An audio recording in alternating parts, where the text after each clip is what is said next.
Have you ever wondered what it feels like to brush against the edge of eternity, only to come back feeling more alive than ever? Imagine floating in a sea of pure peace, where worries dissolve like mist in the morning sun. That's the mind-blowing magic of near-death experiences, gentle whispers from the beyond that can lull you into the deepest sleep. Tonight we'll explore these serene stories together, soft and slow like a warm blanket wrapping around your soul. If you're loving this journey into calm, hit that subscribe button now. Join our community for more peaceful nights. Let's begin, my friend, as you settle in and let go. Hey there, friend. Pull up your coziest blanket and dim the lights just a bit. Can you feel that? The world outside fading away, leaving only this soft space between us. Tonight, we're diving into stories that aren't about fear or chaos. They're about that quiet pull towards something bigger, something gentle that hugs your heart. Picture this. People who've teetered on the brink, hearts stopping for a moment, and instead of panic, they find a silence so profound it feels like home. I remember reading about folks who say it's like stepping into a room filled with old friends you never knew you missed. No rush, no judgment, just pure, easy being. Let me share one that always gets me. A woman in a car crash, her body broken, but her mind. It wandered to a meadow where the grass whispered secrets of love she'd forgotten. She didn't want to leave, but a soft nudge brought her back, changed forever. See, these tales remind us life's not all hustle. There's a quiet undercurrent waiting. Breathe with me now. In through your nose, out slow. Feel your eyelids getting heavy? Good. We're just starting, but already that peace is creeping in, isn't it? Think about your own quiet moments, maybe stargazing or that first sip of tea in the morning. These stories amplify that, turning whispers into lullabies. As we go on, let each word sink in like rain on soft earth. You're safe here, wrapped in these gentle yarns, spun from real lives. No drama, just calm truths that ease the mind. Ever felt that tug in dreams where everything makes sense? That's what we're chasing tonight. So relax your shoulders, let your thoughts drift. We're in this together, floating on words that heal and soothe. By the end of this, you'll slip into sleep like it's the most natural thing. But for now, stay with me. Let's uncover more of this quiet magic, one breath at a time. All right, now that you're settled, let's take it a step deeper. Close your eyes. Yeah, right now if you can. Feel your breath in and out. Slow, like a lazy river winding through a forest. That's the key to these gentle near-death tales. They start with surrender, just like this. Imagine you're that river flowing without effort. People who've been there describe it exactly that way. No fighting, just easing into a vast calm. Take Sarah, for instance. She was in surgery, heart flatlining for minutes.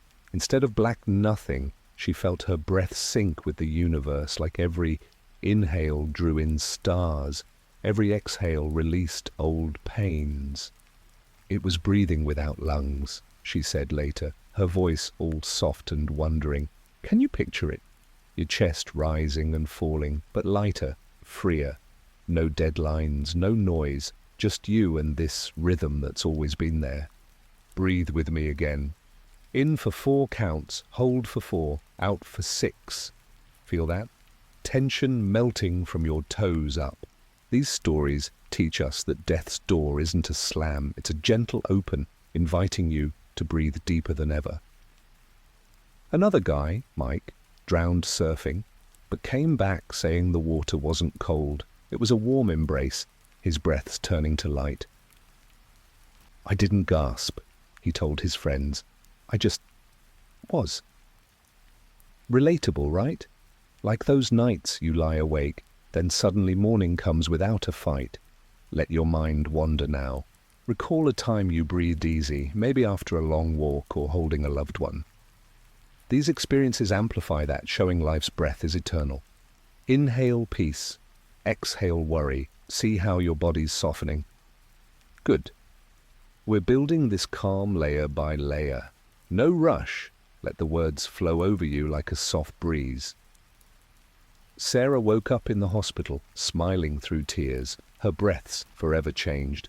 Mike? He surfs calmer now, chasing that inner wave. You can too, right here. Keep breathing slow. Let it carry you further into these serene whispers from the edge. Feel that lightness yet? Like gravity's loosening its grip. Tonight, we're floating together, very softly, no sudden drops, just a gentle lift.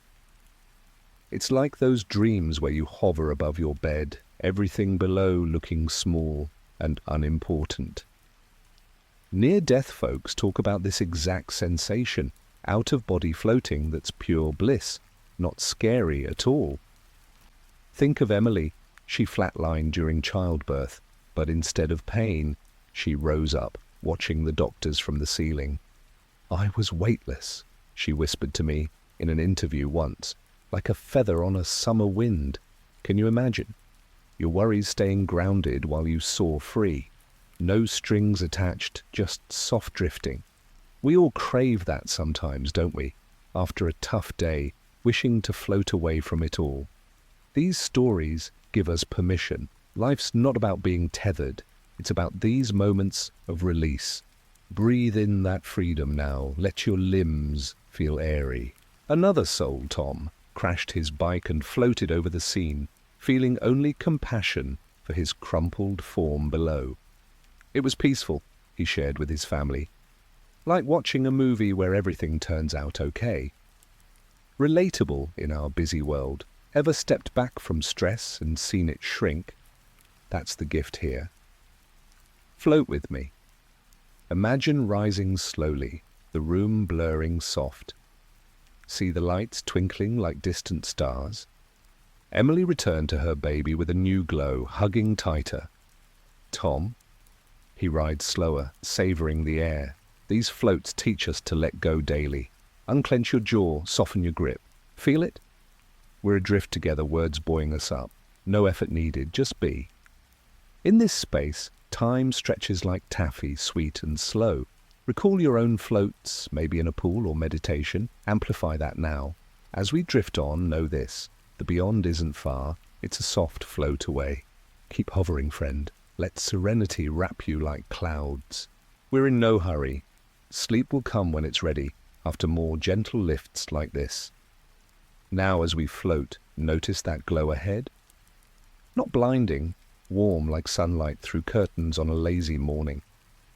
That's the light so many describe, a welcoming beacon that feels like home, pulling you with love, not force. It's mind-blowing how universal it is, across cultures, ages. It's this same cozy shine, like for Lisa, who coded in the ER after a heart attack. The light enveloped me, she told her sister later, warm as my mum's hug, knowing all my secrets but loving me anyway. Picture it, stepping into that glow, every chill in your soul thawing. We all seek that warmth, right? In cold times, craving a fire's comfort or a kind word. These tales deliver it pure, no conditions. Let it wash over you now. Imagine the light touching your skin, soft as fleece. Another wanderer, Raj, slipped away in a coma and met this light that spoke without words. You're home. He woke changed, kinder to strangers. It felt familiar, he shared at a gathering. Like returning to a childhood house. Relatable. Ever walked into a place and felt instantly at ease? That's the essence. Breathe into it. Inhale the warmth. Exhale the dark. See how your heart eases? Lisa lived fuller after, chasing sunsets that echoed that light. Raj. He meditates daily, tapping back in. This light reminds us home isn't a place, it's this inner glow we carry. Feel it growing? Soft, steady, like dawn breaking. No rush. Let it fill the spaces fear once held. In stories like these, the light doesn't judge, it heals, mending old wounds with gentle rays. Recall your warm moments, a hot bath, a loved one's smile. Multiply that here. As we bask, know the light waits for us all, patient and pure. Keep soaking it in, let it lull your thoughts to quiet. We're wrapped in it now, safe and seen. More warmth awaits, but for this breath, just be home. Drifting in that light, let's zoom in on the first out-of-body smile, that pure joy when the soul slips free and grins back at the world. It's not eerie, it's liberating, like shedding heavy clothes after a long day. The first documented? Think of ancient tales, but modern ones hit home, like young Alex, who crashed his skateboard and popped out, hovering with a big goofy smile. I looked down at my scraped-up self and just laughed, he told his buddies later. No pain, just this wild freedom. Imagine, your essence untethered, smiling at the fuss below. We all smile in relief sometimes, after a close call or good news. These amplify it to bliss. Let a smile creep on your face now. Feel the lightness? Another pioneer, Elena, left during surgery and beamed at the operating room chaos. It was hilarious from up there, she confided to her diary, like watching ants scramble, but with love. Relatable? Ever laughed at life's absurdities from afar? That's the vibe. Breathe into the grin, inhale joy, exhale tension. See your cheeks lifting. Alex healed fast, smiling through therapy. Elena? She journals smiles daily now. This first leave teaches us bodies are vessels, but souls, they dance free and happy. Feel your own spirit stirring, soft, playful, like a kid on a swing. No fear, just that initial smile of, oh, this is it. In these accounts, the smile spreads, warming everything. Recall your first real freedom, maybe traveling solo or a breakthrough moment. Echo that here. As we explore, no smiling from the edge changes you. Worries seem smaller. Keep that grin. Let it soften your night. We're smiling together now, out of body in spirit. More smiles ahead, but savor this one. Pure, gentle release till sleep claims you softly. Come closer, friend. Let your head sink a little deeper into the pillow. The room is quiet now, just the soft hum of the night, and my voice, low and slow, like someone speaking from the next room over. You're safe. You're warm. And right now, something incredible is waiting for you. She was only 32 when the ambulance lights painted her ceiling red and blue. Her name was Claire, and her heart decided it had carried enough for one lifetime. As the paramedics pressed on her chest, something inside her simply unhooked. Not with a jolt, not with fear, just a gentle click, like a seatbelt coming undone. And then she was rising. There was no pain anymore. The crushed ribs, the broken bones from the crash, gone. She floated up through the roof of the ambulance and watched it speed beneath her, siren crying into the night. But the sound felt far away, like music from another house. Up here, everything was wrapped in the softest silence she had ever known. And then she heard it, not with her ears were down there with the body, but with her whole being. A melody made of 1,000 strings, yet somehow it felt like one single note held forever. It wasn't loud, it was the kind of music that makes you cry without knowing why. Claire said later it sounded like every lullaby her mother ever sang, every happy birthday song, every laugh from her childhood, all braided together into something too beautiful to hold. She just floated in it, tears sliding off her cheeks even though she no longer had a face to cry with. The music knew her. It knew every secret she'd never told anyone, every time she'd felt small or lost, and it loved her anyway. She wanted to stay inside that sound forever. Time stopped making sense. 10 seconds down in the ambulance felt like whole summers up here. When the paramedics finally shocked her heart back, She opened her eyes, gasping, not from fear, but because she had to leave the music behind. Even years later, when life got loud again, Claire would close her eyes and hum a single note under her breath, and for a moment the melody would come back, faint but real, rocking her like a child. Let your own breath slow now, in and out, like you're trying to catch the edge of that distant song. There's a man named Daniel who used to fix engines for a living, grease under his nails, country music on the radio, coffee strong enough to wake the dead. One afternoon his heart stuttered and stopped while he was under a pickup truck. The wrench slipped from his hand, clanged on concrete, and then quiet. The next thing he knew, he was standing in a place where a movie was playing. Not on a screen, everywhere. All around him, above him, inside him, his life. But not the way we remember things in jagged pieces. This was smooth, whole, every moment glowing softly like old photographs left in sunlight. He saw himself at 6, stealing a cookie and feeling guilty for weeks. He saw the first time he kissed his wife under the bleachers, the way she smelled like rain and strawberry gum. He saw the fight where he said words he couldn't take back, felt her hurt like it was his own skin burning. But here's what people always get wrong. It wasn't a trial. No stern voice, no pointing fingers. Every scene came with understanding so deep it felt like forgiveness poured straight into his heart. When he watched himself snap at his daughter over nothing, he didn't just see his anger. He felt her confusion, her little heart folding in on itself. And in the same instant he felt the love underneath his anger, love he'd been too stubborn to show. Tears came, but they felt good, like rain on a hot day. The movie didn't rush. He could pause on any moment, walk inside it, touch it. He spent what felt like hours inside the memory of holding his newborn son for the first time, feeling that tiny heartbeat against his chest again. When it finally ended, a warmth folded around him, and a sentence formed, not spoken, just known. You did better than you think. Then he was back, under the truck, gasping, grease on his cheek, alive.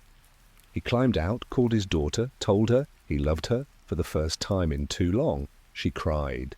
He cried. The engine could wait. Let that warmth settle in your own chest now. Whatever you're carrying tonight, it's seen, it's held. Picture a little boy named Noah, only 4 years old, burning with fever. His temperature climbed so high the doctors put him in an ice bath. His heart gave up for 90 whole seconds. 90 seconds is nothing to us, but to Noah it was long enough to go for a walk. He found himself in a field of sunflowers, taller than houses. The sky was the color of his mommy's favorite blue dress. And there, sitting on a blanket having a picnic, was Grandma Rose, who had passed away before Noah was even born. She looked exactly like the pictures, silver hair in a bun, smiling the way Mum smiled when she talked about her. Grandma opened her arms and Noah ran. She smelled like cookies and lavender. She let him sit on her lap and fed him strawberries that tasted like pure summer. "I'll watch you every day, little man," she whispered, kissing his forehead. "I'm so proud of you." Noah asked if Mommy was coming soon. Grandma laughed softly. "Not yet, sweetheart. You have to go blow out 5 more birthday candles first. Then 6, then 7. She counted on her fingers all the way to 100. Noah giggled because 100 felt impossible and wonderful. When it was time, Grandma walked him to the edge of the field where a soft wind waited. "Close your eyes," she said. "I'll be right here when you need me." The wind lifted him like dandelion fluff, and the next thing he knew, he was crying in his mother's arms, ice water dripping, telling her over and over, "Grandma says hi and she loves you, and she's keeping the picnic ready." His fever broke that night. He still sleeps with the little rag doll Grandma gave him in the field. Let yourself feel 4 years old again for a moment. Safe, held, loved exactly as you are. Imagine lying in a hospital bed, machines beeping, pain everywhere. Then suddenly you're not in the bed anymore, you're above it, looking down. That's what happened to a nurse named Maya during a complicated surgery. She rose up near the ceiling and watched the doctors working on her body like it was someone else's. And the feeling? Relief. Pure, dizzy relief. No more aching joints, no more sickness, just quiet curiosity. She could see the worried faces, hear them calling her name, but it felt distant, like watching rain through a window while you're warm inside. She wasn't afraid for the body on the table. She felt sorry for it, the way you feel sorry for a coat you've outgrown. Up here, she was light itself. She could think clearly for the first time in years. Memories came gently, not in a rush, just little snapshots she could turn over in her hands like seashells. And the love. Oh, the love she felt for everyone in that room. The surgeon, who was trying so hard. The anesthesiologist, whose daughter was having a birthday today. The janitor, who'd sung softly to himself in the hallway earlier. She knew things about them the way you know a song by heart. She wanted to tell them it was okay, that everything was more beautiful than they could imagine. Time stretched. She drifted around the room, touched the light fixture with fingers made of feeling, not flesh. When the doctor finally said, "We've got her back," Maya felt herself lowered gently, like being tucked into bed by someone who loves you. She woke up smiling. The doctors thought it was the drugs. Maya knew better. Float up with me now, just an inch above your mattress. Feel how easy it is when you let go. You've heard of the tunnel, haven't you? People always think it sounds frightening, like being sucked into darkness. But listen to what they actually say when they come back. It's not a tunnel of shadow. It's a tunnel of night sky filled with stars, or sometimes a soft velvet path lit from within. For a firefighter named Marcus, it appeared the moment the burning roof collapsed on him. 1 second crushing weight and flames. The next, a perfect circle of the deepest blue-black ahead, drawing him with the gentlest pull imaginable. There was no heat, no smoke, just the feeling of moving forward without walking. The sides of the tunnel shimmered like mother of pearl, and every color he'd ever loved lived there.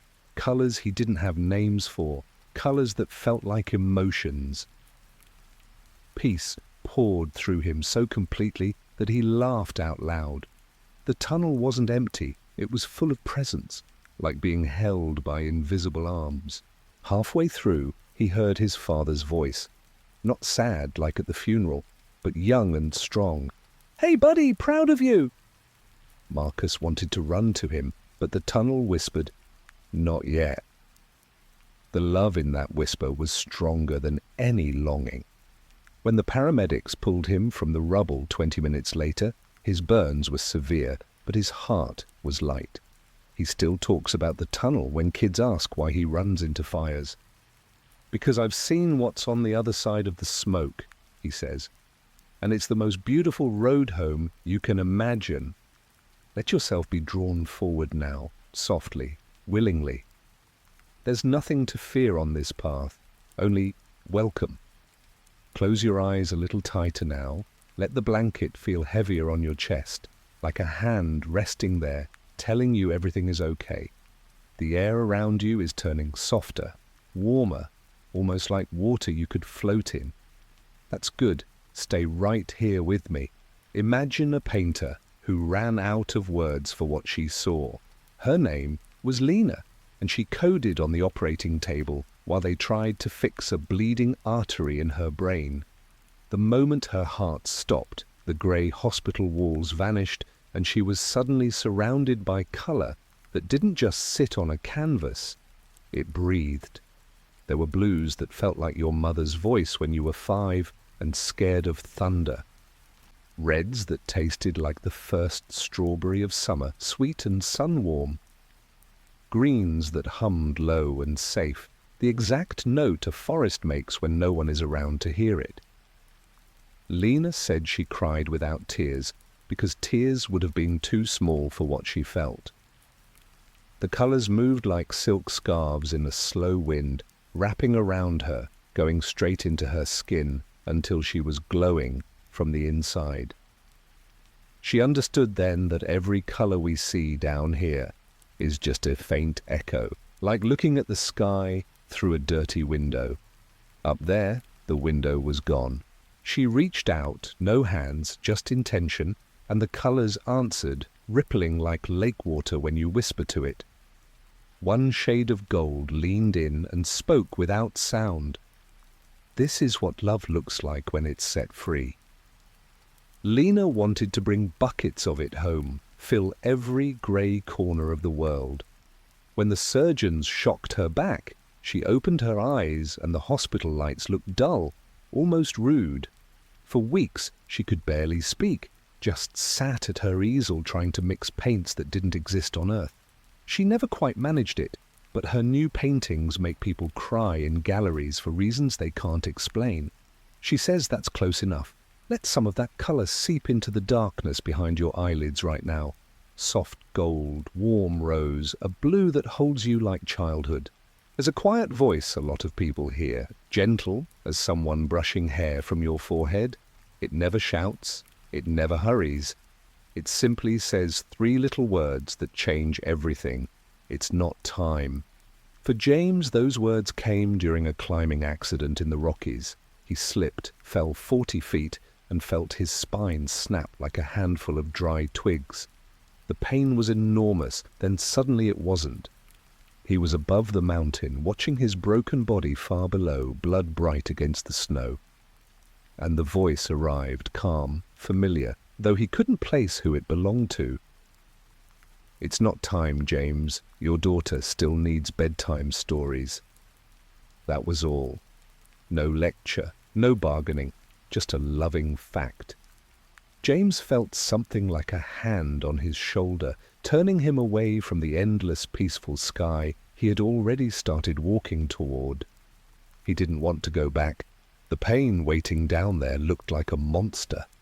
But the voice carried more love than any comfort he'd ever known. So he let himself be lowered like a bucket into a well, gentle, inevitable.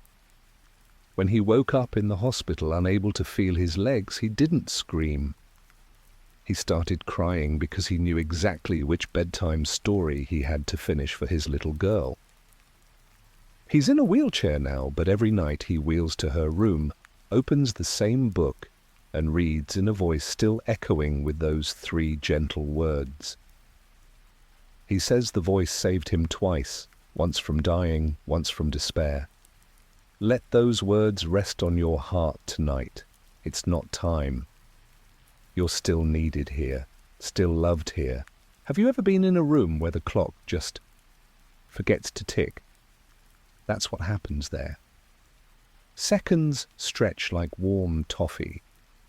Minutes lose their edges.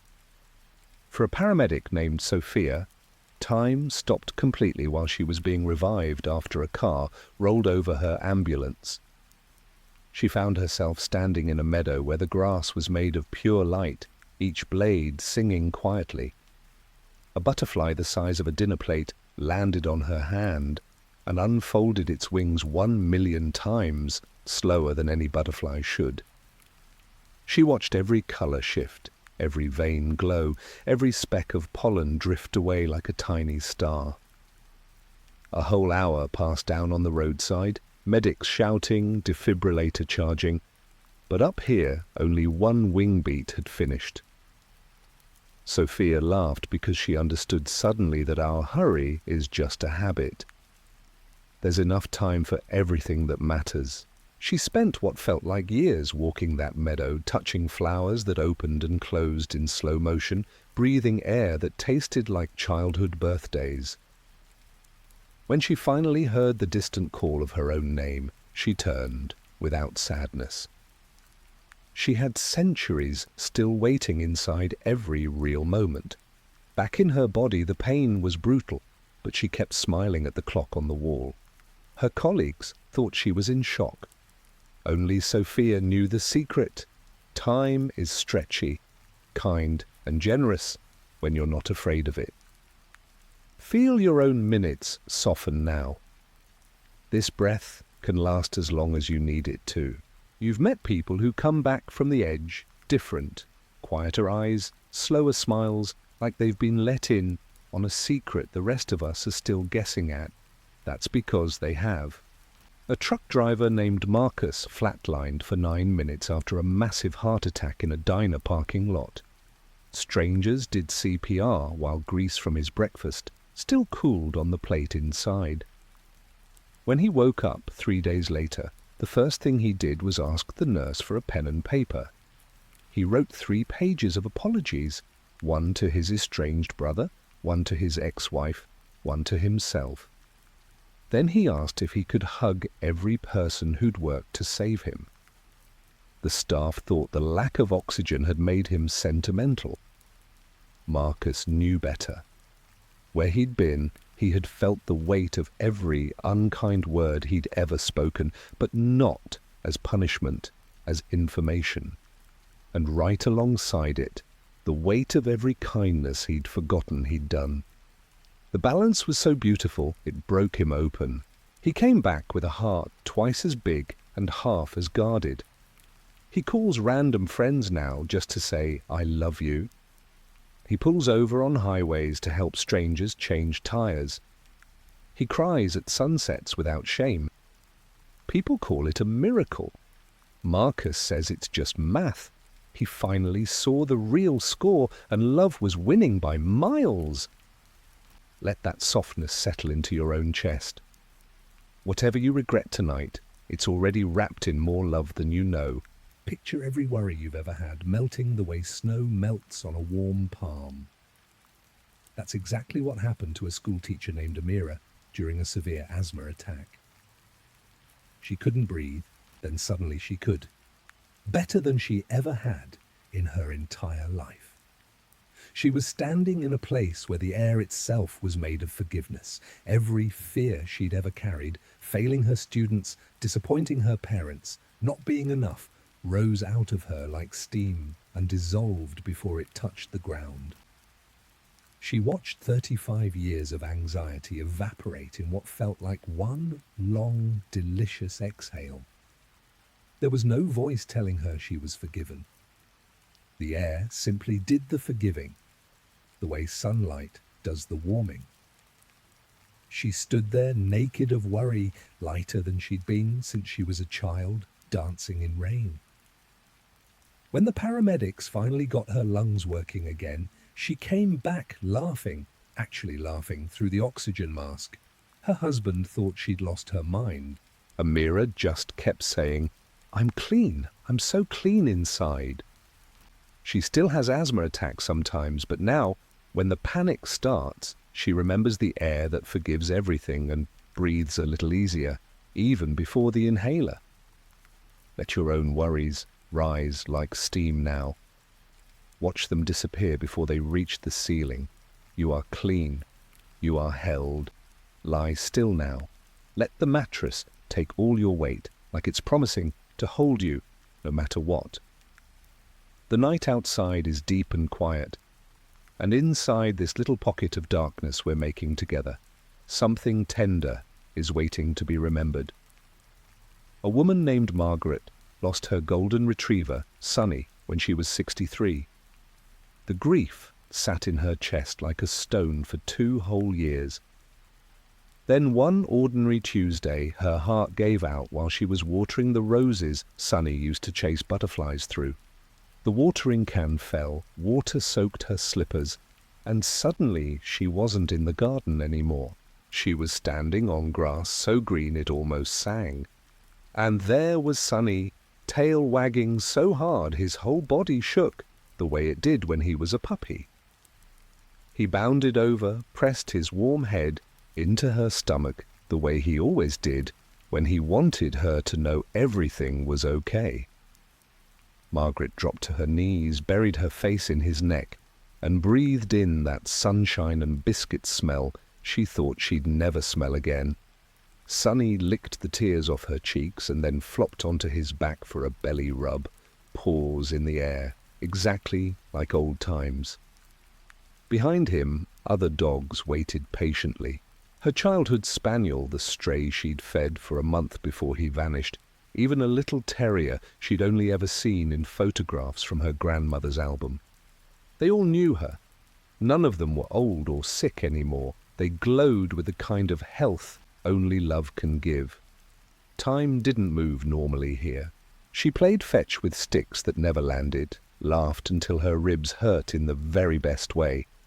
And when Sunny finally rested his head on her lap, he looked up with those brown eyes and she heard, not with her ears, but deeper, the words he'd never been able to speak on earth. I never really left. I was the warmth on your pillow, the nudge under the table, the reason you smiled at nothing sometimes. When the pull came to return, Sunny walked her to the edge of the field, licked her hand one last time, and sat down to wait. Margaret woke up on the kitchen floor with paramedics around her, and the biggest smile anyone had ever seen on a person whose heart had just restarted. She still cries when she talks about it, but they're the softest tears, the kind that come after the very best dream. Let your own heart open a little wider. Whoever you've lost, human or fur-covered, is closer than you think tonight. There was a soldier called Eli who stepped on an IED in a dusty street far from home. The explosion was enormous, then suddenly silent. He was standing in the same street, but the dust hung frozen in the air like golden snow, and there was no pain anywhere in him. Men were still shouting, but their voices reached him the way voices reach you through water. And then the silence folded around him like the thickest quilt. In that stillness he felt himself wrapped, held, rocked the way his mother rocked him when nightmares woke him as a boy. Every bullet he'd ever feared, every friend he'd watched die, every night he'd lain awake wondering why he survived when better men didn't, all of it was lifted off his shoulders and carried away by something bigger than he could name. He just stood there crying without shame because tears didn't feel weak here. They felt like the natural answer to being loved that completely. A warmth pressed against his chest, steady and strong, like another heart beating right through his uniform. No words, just the feeling. You are safe. You are home. You always were. When the medic's hands finally found a pulse again, Eli opened his eyes and the first thing he said was, "Thank you," though no one knew who he was talking to. He still flinches at loud noises sometimes, but when the panic starts, he puts a hand over his heart and remembers the quilt of silence that's still there, waiting. Let that same quilt settle over you now. Heavy, warm, safe. Nothing can reach you here that isn't love. Imagine being wrapped so completely that you can actually feel the threads of the blanket touching every hurt place inside you. That's what happened to a man named Luis during open-heart surgery. The surgeons were cracking his chest open when his heart decided to stop cooperating. The monitors screamed, but Luis felt himself lifted into something that felt like the softest wool blanket in the universe, only it was made of light. The light didn't just cover him. It went inside every crack, every childhood memory of hiding under the table when his parents fought, every time he'd felt too small for the world. The light knew those places better than he did, and it pressed gentle warmth exactly where it hurt most, the way your grandmother presses a warm cloth on a fevered forehead. There was no voice, just pure presence saying without words, "I see you, the real you, and you are perfect." Luis said later, it felt like being hugged by every person who had ever loved him all at once, only stronger. He stayed there long enough for the surgeons to massage his heart back by hand, and when he woke up in recovery, he was crying, quiet, happy tears that wouldn't stop. The nurses kept asking if he was in pain. He could only shake his head and whisper, "No, I'm just so warm." Let that light find the coldest places in you right now. Feel it tucking itself around the edges where you feel broken. It knows exactly where to go. A young woman named Hannah collapsed at her brother's wedding. Too much champagne, too little food, and a heart condition no one knew about. One moment she was laughing on the dance floor. The next she was looking down at her body in its pretty blue dress, sprawled between the cake table and the DJ booth. And from somewhere deeper than sound came laughter, not hers, but all of theirs. She heard her grandfather, who died when she was 7, laughing the big belly laugh he saved for really good jokes. Her best friend from primary school who moved away and was never found again. There she was, giggling like they were 10 years old under the covers with torches. Her college roommate who took her own life, laughing now, free and bright, no shadows anywhere. They weren't ghosts. They were more real than they'd ever been on Earth. They gathered around her the way family gathers around a newborn, faces shining with pride and joy. "Look at you all grown up," her grandfather said, wiping tears that were made of light. We never missed a thing. They danced with her, no music, just movement that felt like pure happiness, spinning her slowly so she could see every person she'd ever loved, waving from the edges, smiling like this was the best party ever. When the paramedics shocked her heart, she felt the laughter follow her all the way back into her chest. At the hospital, she kept giggling through the oxygen mask until her mother begged her to explain. All Hannah could say was, "They're having the time of their lives, Mum," and they saved me a seat. Listen closely now, can you hear it? Very faint, like wind chimes far away. Someone who loves you is laughing softly, happily, because they see you resting here tonight. Close your eyes and feel the moment pain simply stops. Not fades, stops. Like someone flipped a switch and every hurt you've ever carried was unplugged. That's what a firefighter named Carla felt when the burning warehouse roof came down on her team. 1 second she was screaming for her partner under tons of flaming debris, lungs full of smoke, skin blistering. The next second, nothing, no heat, no weight, no terror. Only the deepest quiet she'd ever known, and inside that quiet, the certain knowledge that pain is only a visitor, never a permanent resident. She floated in that painless place long enough to understand that every ache she'd ever felt, physical, emotional, the kind that wakes you at 3 a.m., was temporary, like weather. The real her had never been touched by any of it. When they pulled her out 23 minutes later, her burns were 3rd degree and horrific, but she didn't cry until days later when the drugs wore off. And even then the tears were soft, almost grateful. She kept telling the doctors, "It doesn't have the same power anymore." She still winces when she moves certain ways, but the deep ache, the one that used to live behind her eyes, is gone for good. She says the fire took her skin but gave her something better, proof that underneath everything we are untouchable. Let every place that hurts right now grow quiet. Pain is only visiting.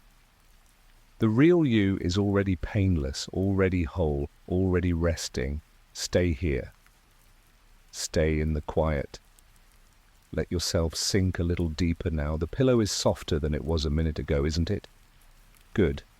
That's your body telling you it's ready to listen to something gentle, something true. Breathe in slow and let it out even slower. We're going somewhere quiet together. There was a doctor called Benjamin who spent 40 years fixing other people's hearts while quietly believing he didn't have one worth fixing himself. Long hours, impossible cases, too many deaths he carried home in his coat pockets. One February morning, his own heart finally said enough, stopped right there in the hospital corridor between the ICU and the coffee machine. The crash cart came fast, nurses he'd trained, shouting his name, paddles charging. But Benjamin was already somewhere else. He found himself standing in a long, plain room that felt like the waiting area of every childhood memory he'd ever tried to forget. And then the door opened and people walked in. Patients. Not the ones who made it, but the ones he'd lost. A little girl with leukemia who used to call him Dr. Ben Ben. A teenage boy who crashed his motorbike. An old man who sang Italian opera while dying. They looked healthy, glowing, younger than they'd ever been, under his care. The little girl walked straight up and took his hand. "You did everything you could," she said, voice clear as bells. "We never blamed you." One by one they came forward, touching his arm, his cheek, his chest, right over the place that had just quit. They weren't angry, they were grateful. The teenage boy hugged him hard and whispered, "You gave my mum 4 more months with me. That was huge." The old man started humming the aria he never finished, and Benjamin, the man who hadn't cried since medical school, fell to his knees, sobbing like a child who's finally allowed to come home. They sat with him on the floor until the crying turned into the softest laughter you've ever heard, the kind that happens when every weight you've carried is suddenly lifted by hands that never meant for you to carry it alone. When the defibrillator finally worked and Benjamin gasped back into his body, the first thing he did was smile. A real one. The nurses wrote it off as endorphins. Benjamin knew it was forgiveness he'd never dared ask for. He still works in medicine, but now he cries with families instead of hiding in the stairwell. And every February he plays that Italian aria in the corridor and smiles at nothing and everything. Let the place in you that still carries blame soften tonight. You did everything you could. You are forgiven. You are deeply, fiercely loved. Picture the sweetest children you've ever met. Bare feet, sticky fingers, eyes wide with wonder, trying to tell you about the most beautiful place they've ever been. That's what happens when little ones come back. A 5-year-old named Lily drowned in her neighbor's pool one summer afternoon. Her mother found her floating face down among the plastic toys. 4 minutes without oxygen. 4 minutes that felt like forever to everyone screaming on the deck. And to Lily felt like the longest, happiest day. She was in a garden where the flowers were bigger than she was and smelled like birthday cake. A man with kind eyes and a long white robe. She said he looked like the pictures of Jesus in her Sunday school book, only happier, picked her up and swung her around until she squealed. There were slides made of rainbows and swings that went so high you could touch the clouds, which were apparently made of cotton candy because she ate some and it tasted like strawberries. Other children played nearby, laughing in languages she didn't know but somehow understood perfectly. The man put her down and knelt so they were eye to eye. "Do you want to stay and play?" he asked. Lily nodded so hard her curls bounced. Then he smiled and pointed to a window in the sky. Through it she could see her mommy on her knees by the pool, crying harder than Lily had ever seen. "Mommy's sad," the man said gently. "She thinks she lost her best girl." Lily's lip wobbled. She loved the garden, but she loved her mommy's hugs more. The man kissed her forehead. "It's okay, little one. You can come back any time." Then he blew her a kiss that turned into a bubble, and she floated inside it all the way back down into her cold, wet body. When the paramedics got a pulse, Lily opened her eyes, and the first thing she said was, "Mommy, the man says I have to stay and eat all my vegetables first, but he has cotton candy clouds and he's saving me the pink ones." She's 10 now and still draws rainbows that look more like doorways than weather. Close your eyes and remember being 5. Nothing was impossible. Someone bigger than you was in charge, and love was as certain as bedtime. That place still has your name on a swing. Imagine the exact second your fear gets turned inside out and becomes the safest feeling you've ever known. That's what happened to a woman named Rachel in the middle of a violent panic attack that stopped her heart. She had suffered anxiety her whole life, the kind that convinces you the world is sharp edges and sudden endings. One night it spiked so hard she couldn't breathe, collapsed in her kitchen, and everything went black. Then it went bright, not blinding, soft. She was standing in the same kitchen, but the linoleum was warm under her bare feet, and the air smelled like vanilla and rain. And every fear she'd ever had was there, only they weren't monsters anymore. They were small, trembling things like scared kittens. The big one, fear of dying, was actually tiny, mewling in the corner. Rachel felt something rise in her chest. Not adrenaline, but courage, so pure it felt like laughter. She walked over and picked up the little fear kitten. It purred against her heart. One by one she gathered them all. Fear of being alone, fear of failing, fear of never being enough, and held them until they turned into soft, warm light that soaked into her skin. A presence stood beside her, not a person exactly, more like the feeling you get when someone you trust completely stands behind you in a dark room. No words were needed. The message was simple. None of these were ever real the way you thought they were. They were just shadows, afraid of the light you already are. When her husband found her and started CPR, Rachel came back laughing through tears, gasping, "They were so little." All of them. So little. She still has anxious days, but now when the familiar tightness starts, she closes her eyes, scoops up the kitten, and feels it dissolve into warmth before it can grow. Let every shadow you're carrying right now shrink. They were never as big as they pretended to be. You are the light they were afraid of. There was a man named Jonah who slipped into a coma after a surfing accident. Massive wave, coral reef, the kind of wipeout that makes the news. While machines kept his body breathing, Jonah was walking along a river made entirely of liquid gold. The light didn't reflect off the water. The water was the light, moving slow and lazy, warm as bath water. Trees grew along the banks, but their leaves were tiny mirrors, each one showing him a moment from his life where he had been genuinely kind without expecting anything back. He saw himself at 12, giving his last sandwich to a homeless man. At 19, carrying his drunk friend home mile after mile. At 30, staying late to help a co-worker finish a project that wasn't even his. Every mirror leaf glowed brighter when he looked at it, and the river sang a low, happy note.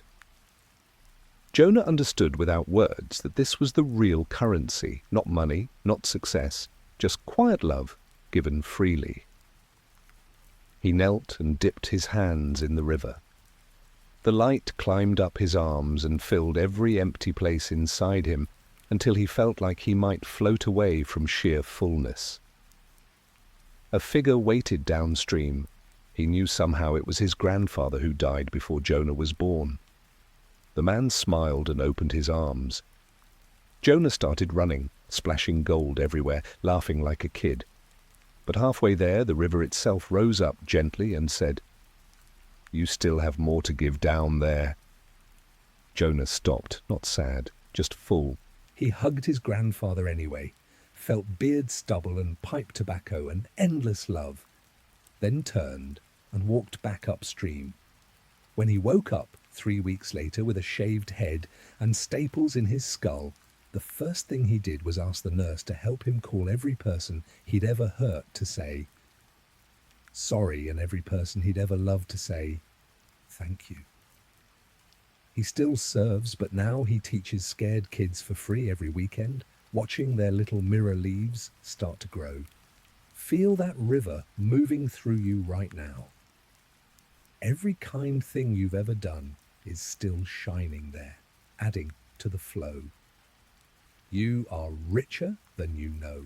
You've heard people say they heard the same message no matter where they're from or what they believed before.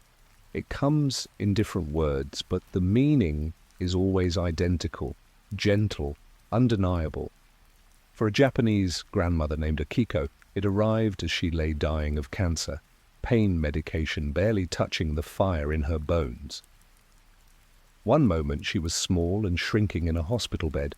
The next, she was standing in a vast rice field under the biggest sky she'd ever seen. Ancestors stood at the edge, faces she recognized from faded photographs, smiling and bowing. And the message came not as sound, but as knowing, like remembering something you always knew. Everything is going to be okay, not was, not might be, is. Present tense, eternal, the pain, the losses, the long nights wondering if she'd lived wrong, all of it folded into that one sentence, like origami made of light. Tears ran down her face, but they felt like joy leaking out.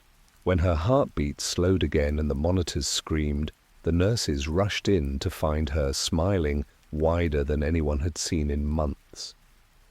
She died 20 minutes later, still smiling, still bathed in that sentence. Her daughter keeps a little sign above her own kitchen sink now. Everything is going to be okay.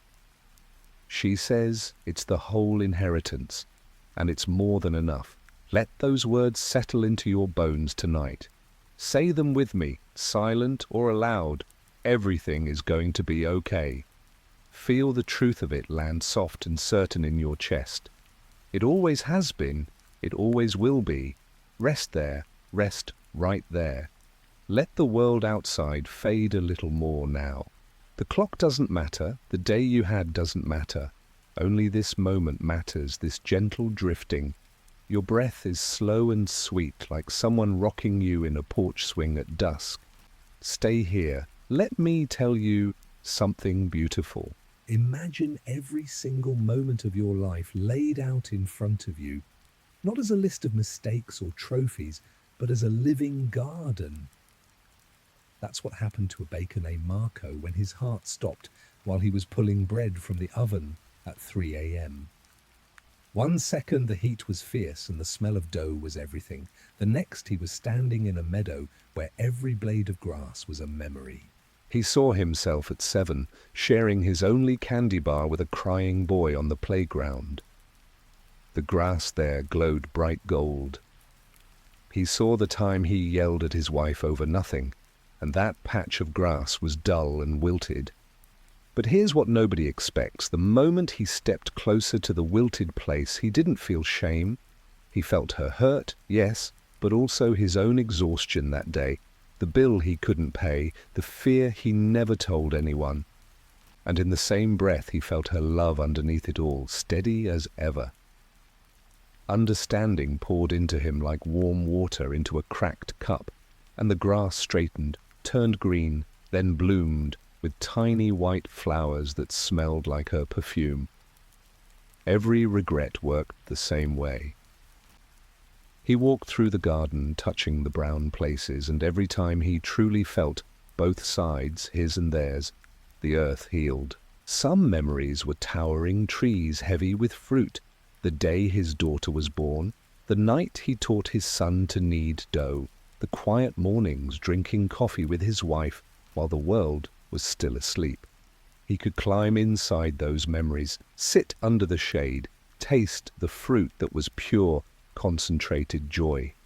When it was time to come back, a soft wind moved through the garden, and every flower, every leaf, every blade of grass leaned toward him and whispered the same thing.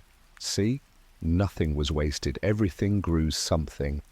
Marco woke up on the bakery floor with flour in his hair and tears on his cheeks.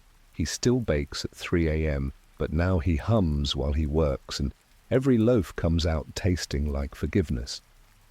Let your own memories soften tonight.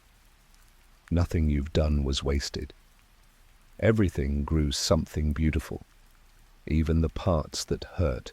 There was a woman named Sophia who spent her whole life planning, spreadsheets, calendars, 5-year goals written in 3 colors of pen.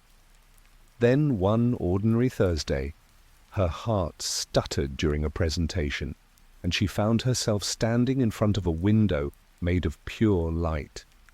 Through it, she saw tomorrow, next year, 20 years from now, all at once, like looking at a photo album that hasn't been taken yet.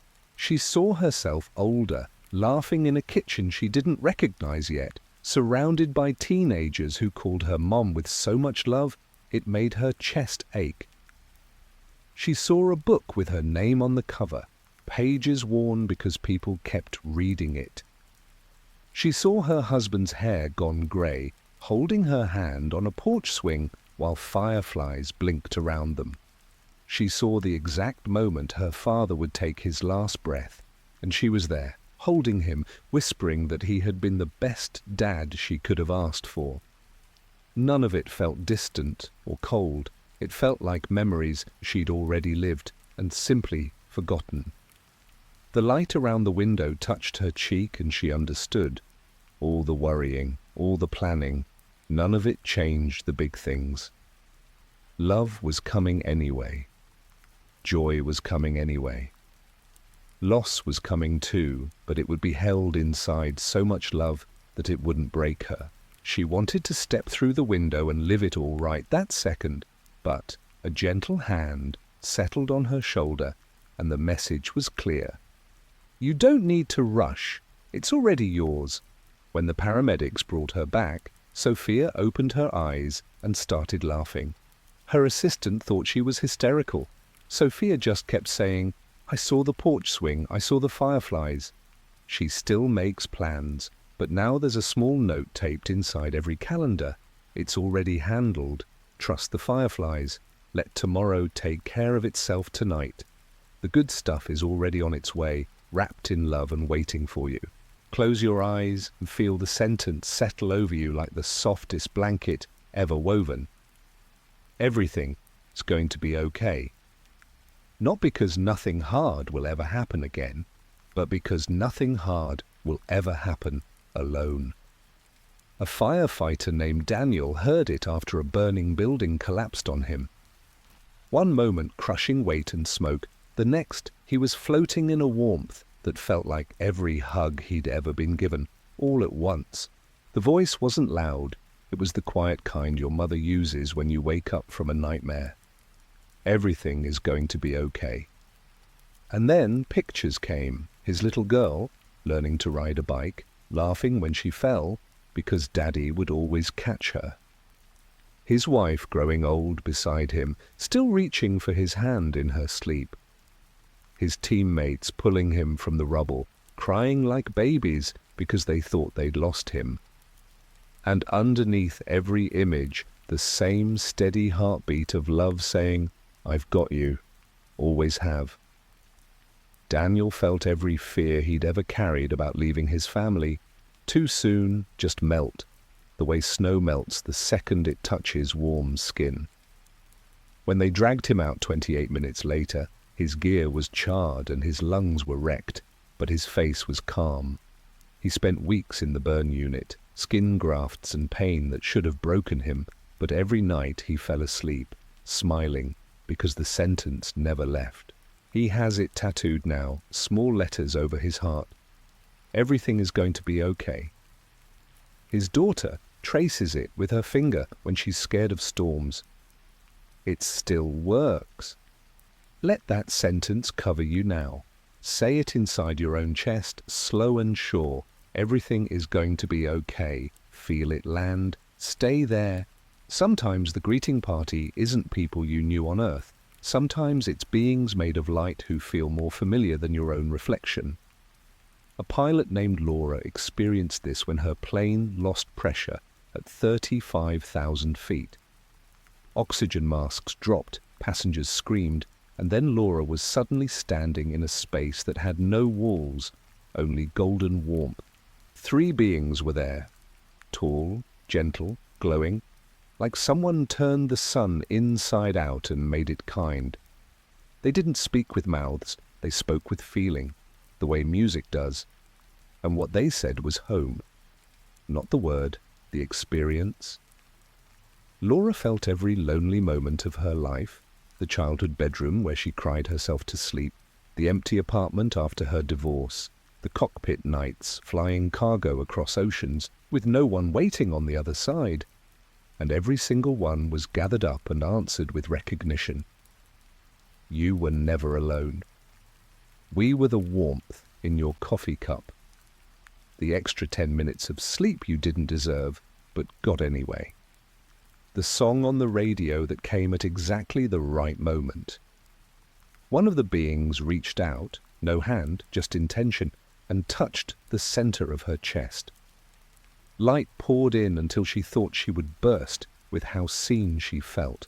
Then they showed her the earth from above, a blue marble wrapped in the same light they were made of, and she understood that angels might just be love wearing a face so we don't get scared. When the plane made its emergency landing and Laura stumbled out shaking, she wasn't afraid anymore. She still flies, but now when turbulence hits, she smiles and whispers, "Thank you," to the empty seat beside her. Feel that same light touching your chest right now. You were never alone, not once. They've been the quiet in every storm. There are moments when the choice is real, when love is so strong on the other side that staying feels like the most natural thing in the world, but love on this side pulls harder. A father named Miguel learned this when sepsis shut his body down after a simple surgery went wrong. He woke up, not in the hospital, but on a beach at sunset, the kind of sunset that makes you believe in God. His daughter, who had died at 7 from the same illness that almost took him years earlier, was there building a sandcastle bigger than a house. She looked up, and her smile was the whole sky. "Daddy!" she yelled, running, barefoot, curls flying.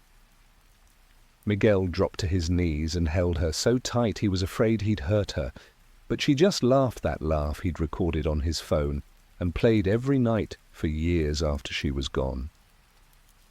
They played until the stars came out, then lay on their backs watching them wheel overhead. She told him about school. Yes, there's school, but it's fun. And about the dog waiting for her that looked exactly like the one they had to give away when money got tight. When Miguel asked if she missed him, she grew very serious and took his face in her sandy hands. "I'm always with you, Daddy, but you have to go back. Mom still needs bedtime stories and baby brother doesn't know how to ride a bike yet." Miguel cried then, the big ugly kind, because letting go twice felt impossible. His daughter kissed every tear and promised, "I'll be the first one waiting when it's really time. And we'll have all night to finish the sandcastle." Something like warm wind lifted him then, and the next thing he knew, he was coughing up fluid in ICU with his wife holding his hand so hard it hurt. He still visits his daughter's grave every Sunday, but now he brings 2 shovels and a bucket. He builds tiny sandcastles on the grass and tells her about her little brother's first wobbly bike ride. He says she always sends the perfect breeze to knock the turret over when it's time to go home. Let love be the only thing that ever pulls you. Whether it's pulling you back here or calling you forward someday, it's always, always love. Rest in that now. Rest deep. Let your whole body go heavy now. Let the mattress drink every last ounce of tension from your shoulders, your legs, your jaw. There's nothing left for you to hold tonight. Only listening, only receiving. The night is deep and kind, and I'm right here with you, speaking low and slow, the way someone does when they're sitting on the edge of your bed, making sure you fall asleep safe. Picture a woman named Claire who had spent most of her 41 years feeling like an orphan in the universe. Parents gone too early, no siblings, marriages that ended quietly, friends who drifted when life got hard. She built walls so thick she barely noticed how lonely the rooms inside had become. Then one ordinary Tuesday morning, the walls cracked open forever. She was driving to work when a truck ran a red light. Metal twisted, glass exploded, and suddenly Claire was standing beside the wreckage watching paramedics swarm her crumpled car. There was no pain, only a soft curiosity like watching a movie you're not sure you want to finish. And then the silence came, not empty silence, but the kind that feels full, like someone turned the volume down on the world so a gentler sound could be heard. A voice arrived inside that silence, not male, not female, not young or old, just pure presence, the way the smell of rain is a presence before you see the clouds. The voice didn't come from anywhere. It simply unfolded inside her chest and said, clear and calm, "You have never, ever been alone, not for 1 second." Claire felt the words land the way warm water lands on frozen fingers, slow, shocking, then deeply relieving. And with the words came memories, not hers exactly, but moments when something had reached through the loneliness and touched her anyway. She saw the night she was 9 and crying under the covers after her mother's funeral. How the street light outside had flickered in a rhythm that felt like a heartbeat saying, "I'm here." She saw the day she sat on a park bench at 27 eating lunch alone, and a butterfly had landed on her knee and stayed for a full minute, wings opening and closing like it was breathing with her. She saw every cup of coffee that tasted better than it should have, every song that came on the radio exactly when her heart was breaking, every stranger who smiled for no reason. All of it was the same presence, wearing different costumes so she wouldn't be frightened. The voice spoke again, softer this time, almost playful. I was the extra 10 minutes of sleep, the parking space that opened up, the letter that arrived the day you thought no one remembered your birthday. Claire started laughing and crying at the same time, the kind of tears that feel like they're washing decades of dust off your soul. She understood then that love had never left the room. She had simply trained herself not to see it. The voice wrapped around her like arms she had always known but couldn't name, and whispered one more time, "You are held, always held, even when you forget. I never forget you." When the paramedics finally got a pulse and Claire opened her eyes in the ambulance, the first thing she did was reach for the hand of the young medic beside her and say, "Thank you for being part of it." He thought she was delirious. Claire knew better. She still gets scared sometimes. Life is still life. But now when the old loneliness creeps in, she closes her eyes and feels the exact same presence settle on her chest like a cat curling up to purr. She calls it her never alone. Some nights she falls asleep whispering thank you into the dark, and the dark whispers back. Let that same voice find you right now. Quiet, certain, impossibly kind. You have never been alone, not once. Feel the words sink all the way down to the places that still believe they're forgotten. They're not. You're held. Imagine your body as a tired traveler who finally gets to set down the heaviest backpack it's ever carried. That's what happened to a man named Tomas when his heart stopped during a mountain hike. He was 62, overweight, stubborn, convinced he could still climb the peaks he'd loved at 30. Halfway up, his chest seized, his vision tunneled, and he fell against a pine tree, gasping. The next moment he was standing a few feet away, watching his own body slide slowly down the trunk, pack still strapped tight. And then the most exquisite thing happened. The pack simply unbuckled itself and fell open. Everything he'd been carrying spilled out, not objects, but feelings, decades of guilt about working too much and missing his kids' childhoods, grief over his wife's slow death from Alzheimer's, shame about the drinking that came after, anger at God, at doctors, at himself. All of it tumbled onto the pine needles in heavy, clinking piles, like stones he'd mistaken for part of his spine.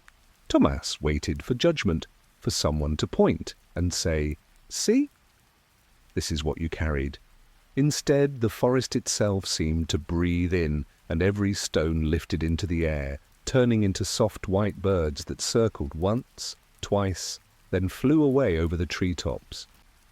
The relief was so complete he fell to his knees, not from weakness but from the sudden lightness.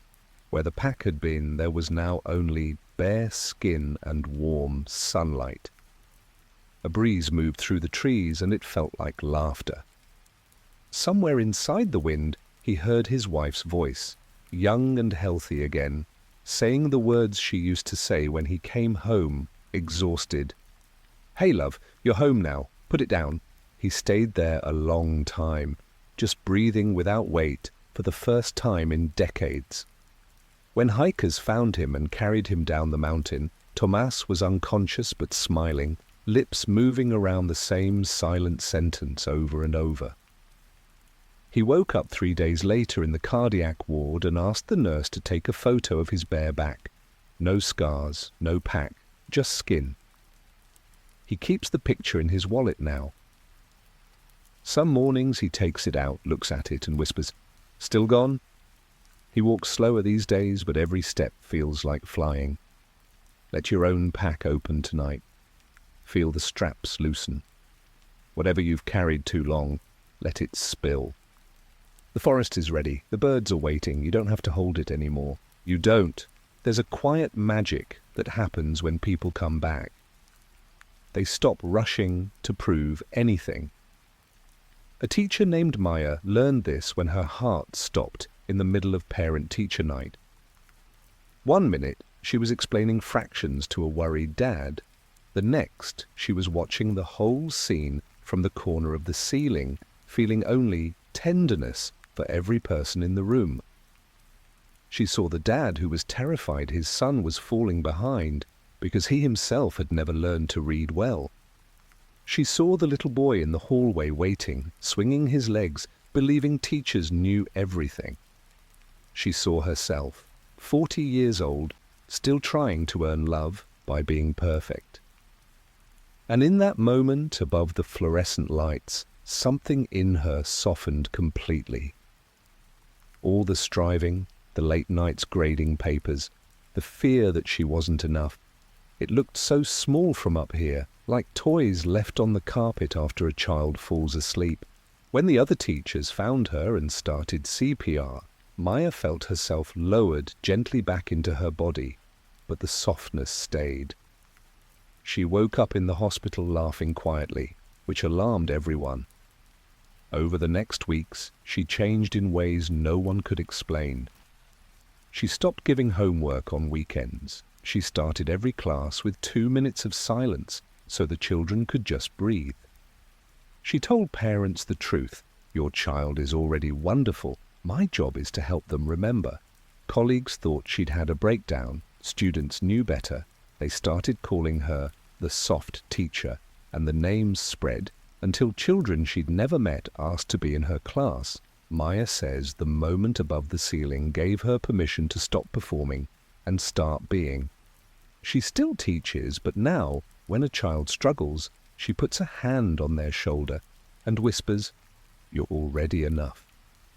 She says it to herself in the mirror every morning too, and it still works.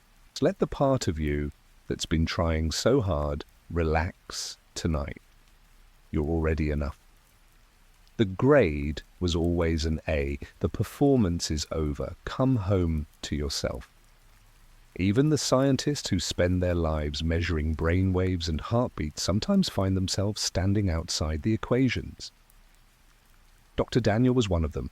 Neurophysiologist, proud atheist, collector of data. He had a massive stroke while giving a lecture on consciousness and the illusion of self. 1 second he was writing on the whiteboard. The next, he was watching his body crumple from somewhere near the ceiling tiles, feeling absurdly calm. He expected darkness or nothing. Instead, he found himself in a space that felt like the inside of a seashell, curved, glowing, infinitely gentle. and there was a presence, not a person, not a god as he understood the word, just pure awareness that knew him completely. It didn't speak, it simply opened itself and let him see. He saw the universe as a vast, intricate tapestry of connection, every atom singing to every other atom in perfect harmony. He saw his own life as one bright thread woven through millions of others, sometimes tangled, always necessary. He felt the exact moment his mother's hand had rested on his forehead when he was feverish at 4. He felt the love of every student who ever thanked him, every colleague who trusted his mind. None of it required belief. It simply was. The presence turned his attention to the lecture hall below, where colleagues were frantically trying to save him, and he felt their fear and their love in the same breath. Then the presence did something extraordinary. It let him feel what it's like to be the oxygen mask dropping, the hands doing CPR, the prayer someone whispered, even though they didn't believe in prayer. He was everything at once, and it was the most natural feeling in the world. When his heart restarted and Daniel opened his eyes, he started crying, not from fear, but from the sheer beauty of the data he'd just been given. He still publishes papers, but now there's a small line at the end of every one. Some phenomena remain gently outside our current instruments. His colleagues tease him. His students know better. They say when Dr. Daniel lectures now, the room feels warmer, like someone left the window open to let love in. Let the part of you that needs proof rest tonight. Some things are too gentle to measure. You already know them in your bones. Close your eyes and picture the moment terror turns into the safest feeling you've ever known. A fisherman named Liam lived it when his boat capsized in a sudden storm off the Irish coast. 1 minute he was fighting waves taller than houses, certain he would die. The next, he was floating in water that felt like warm silk, watching his body struggle far below. The storm was still raging, but up here there was only quiet. And then the most extraordinary thing, the water itself rose up around him like arms and held him. Not metaphorically, actually held him the way his father used to hold him after nightmares when he was small. The waves became a cradle, the wind became a lullaby. Liam understood in one heartbeat that the same sea that could kill him was also the sea that carried him before he was born, the sea his mother swam in while pregnant, the sea that would hold his children's children someday. There was no difference between terror and love. They were the same force, seen from two different distances. He laughed out loud, a sound that felt like bells ringing underwater. When the Coast Guard finally pulled his hypothermic body from the waves, Liam was smiling so wide they thought he'd lost his mind. He spent a month recovering, but every night he dreamed of the cradle sea and woke up rested in a way he'd never been before. He went back to fishing, but now when storms come, he stands at the bow and speaks to the waves like old friends. The other fishermen call him mad. The sea knows better. It rocks him gentler than the others, the way a mother rocks the child she trusts most. Let whatever feels like a storm in your life right now rock you instead. The same arms that can shake the world can also cradle it. You are being held by both at once. Rest in that. Rest deep and long. The night is gentle, and so is everything beyond it. Let the last little knots in your shoulders loosen now. Let your fingers uncurl. Let your thoughts drift like dust motes in a shaft of late afternoon sun. There's nothing left to do, nothing left to fix. Only this soft place, this quiet voice, and the gentlest truths waiting to carry you across into sleep. There was a night shift nurse named Rosa who had seen too many people leave the world scared and alone. She carried their faces the way other people carry photographs in wallets. One February evening, Her own heart decided it had held enough grief. It simply stopped while she was restocking bandages in the supply room. The crash cart came fast, but Rosa was already somewhere else. She found herself standing in an endless field of soft gold light that moved like wheat in a wind she couldn't feel. And rising out of the light straight toward her came every person she had ever sat with at the edge of death. Not sick, not old, not frightened, just radiant. The teenage girl who overdosed, the old veteran who begged Rosa not to let him die alone, the tiny premature baby whose hand had been smaller than Rosa's thumb. They walked toward her, smiling the way people smile when they see someone they've been waiting years to thank. The veteran reached her first. He took her hands, the same hands that had held his when he was shaking and crying for his mother, and pressed them to his chest. Rosa felt his heart beating strong and steady under her palms, and he said, voice thick with tears that somehow still looked like light, "You gave me the only peaceful moment I had in 78 years. I never got to say thank you." One by one they came. The teenager hugged her so hard Rosa felt every apology the girl never got to speak on earth. The baby, now the size of a toddler, chubby and giggling, climbed into Rosa's arms and kissed her cheek with lips that smelled like warm milk. They didn't speak much. They didn't need to. Every touch, every look was a sentence. You saw me. You stayed. You loved me when I couldn't love myself. The light itself seemed to be made of their gratitude, and it poured into Rosa until she thought her own heart would burst with how full it was. When the defibrillator finally shocked her back and Rosa opened her eyes on the cold tile floor, she was sobbing, but they were the happiest tears anyone had ever seen in that hospital. She still works nights. She still sits with the dying. But now when she holds a trembling hand, she knows without doubt that someday that same hand will hold hers again in a field of gold, and they will both remember how love outlasts everything.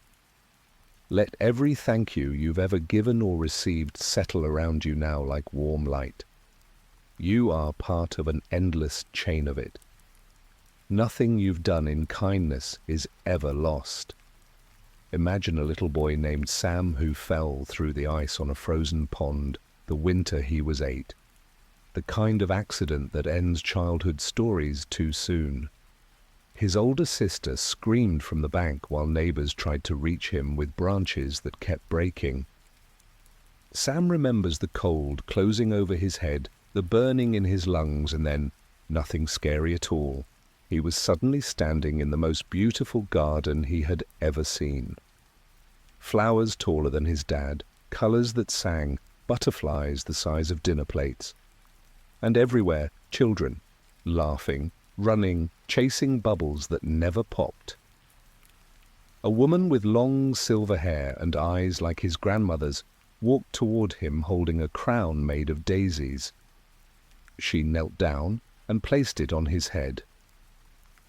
"Welcome home, little king," she said, and Sam felt something inside him click into place, like a puzzle piece he didn't know was missing. The other children gathered around, curious and kind. One girl with braids showed him how to make the flowers open and close just by thinking about it. A boy missing his 2 front teeth taught him to blow dandelion seeds that turned into tiny stars and floated up to join the real ones. Time did whatever it wanted here. Sam played for what felt like weeks, building forts out of clouds, eating berries that tasted like every happy flavor at once, sliding down rainbows that left glitter on his clothes. When he finally asked if his mom and dad knew where he was, the silver-haired woman took his hand and led him to a little pool of water that showed pictures. There was his sister crying on the bank, his parents running across the snow, strangers pulling his body out blue and still. Sam's lip wobbled. The woman knelt again. "They're very sad right now," she said gently. "But they'll be okay. And you have a choice, sweetheart. You can stay and play forever, or you can go back and grow up and tell them all about this place someday." Sam thought about his mum's chocolate chip pancakes and his dad's terrible jokes and his sister's annoying but perfect laugh. He thought about the tree house they were going to build in spring. He looked at the woman and said, "I think I better go home now." She kissed his forehead, and suddenly he was coughing pond water onto the snow while strangers wrapped him in blankets, and his mother screamed his name like a prayer answered. Sam is 23 now. He still has the scar on his forehead where the ice cut him. He became a gardener, grows flowers so bright people stop on the sidewalk just to stare. And every spring he makes daisy crowns and leaves them on park benches with little notes that say, "From the place where love keeps growing." He says he's just keeping a promise to a silver-haired lady who's waiting patiently for the day he finally comes home for good. Let yourself feel 8 years old again tonight, crowned and welcomed and utterly, perfectly loved. That place still has your daisy crown waiting. There was a soldier named Jonah who came home from war missing most of his left leg and all of his belief that anything made sense anymore. Nightmares lived in his bedroom like unwelcome roommates. One night, the pain and the pills and the grief mixed into a cocktail his heart couldn't handle. It stopped while he sat on the edge of his bed, staring at nothing. The next thing he knew, he was walking, no limp, no prosthetic, just easy steps, along a river that reflected a sky full of more stars than he'd ever seen on Earth. The air smelled like rain on hot pavement, and his grandmother's kitchen at the same time. And waiting on the bank was every person he'd ever lost to the war. Not wounded, not broken, just whole. His best friend, Mikey, who stepped on the IED the day Jonah was supposed to take point. The little girl who used to sell gum outside the base and never made it home after a mortar round. The translator who taught Jonah curse words in 3 languages and died shielding children from gunfire. They didn't say welcome home with words. They said it with hugs that felt like coming inside after being cold for years. Mikey punched his shoulder the way he used to and laughed. "Took you long enough, man." The little girl braided flowers into Jonah's hair, while the translator told terrible jokes that made everyone groan and laugh at the same time. They sat by the river and talked, not about the horrors, but about the small, good things. The time Mikey shared his last Snickers with a stray dog, the way the little girl's laugh sounded like wind chimes, the translator's mother's recipe for bread that rose perfectly even in a war zone. Every story glowed, every memory was redeemed. When Jonah asked if this was forever, Mikey grinned and said, "It's always, but you've still got work down there." Jonah started to argue. He was tired, so tired. But the little girl climbed into his lap and put her tiny hand over his heart.